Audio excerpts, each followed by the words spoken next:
60 বছর বয়সে কোটি টাকা দিয়ে কি হবে?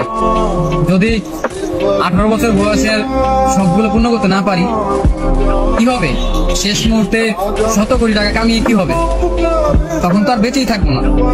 এখন এই বয়সের সবগুলো যদি পূর্ণ করতে না পারে, ছেলে মানুষ বয়স 18 হওয়ার পরই সে বাস্তবতা শিখে যায়, সে পরিস্থিতি বুঝে নিতে শিখে যায়। দায়িত্ব কি জিনিস তাকে শিখাতে হয় না, এমনিতেই বুঝে যায়।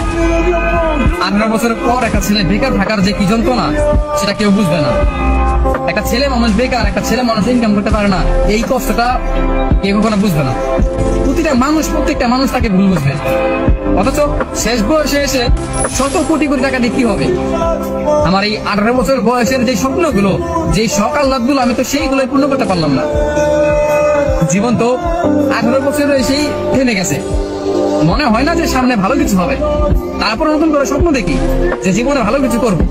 অথচ 18 বছরটা পার হতেই এখন মনে হচ্ছে যে জীবনটা এখানে থেমে গেলে ভালো হয়। আর সহ্য হয় না, এত কষ্ট, এত যন্ত্রণা, এত চোখের সামনে বারবার ভেঙে পড়া, এগুলো সহ্য হয় না। একটা ছেলে জানে, বিশ্বাস করেন ভাই, একটা ছেলে জানে যে কষ্টগুলো মানুষ দেখে।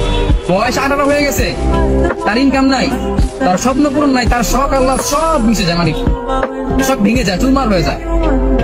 এখানে তার কত কিছু হয়। আর একটা 18 বছর পর একটা ছেলে মানুষ, বিশেষ করে তার সবচেয়ে শখের যে জিনিসটা হয় সেটা কি জানেন ভাই? সেটা হচ্ছে একটা মেয়ে মানুষ। হ্যাঁ, টাকা পয়সা পরে আছে, কিন্তু একটা মেয়ে মানুষের প্রেমে সে পড়ে। একটা ছেলের বয়স যখন 18 বছর পার হয় না, তখন সে একটা মেয়ের প্রেমে পড়ে।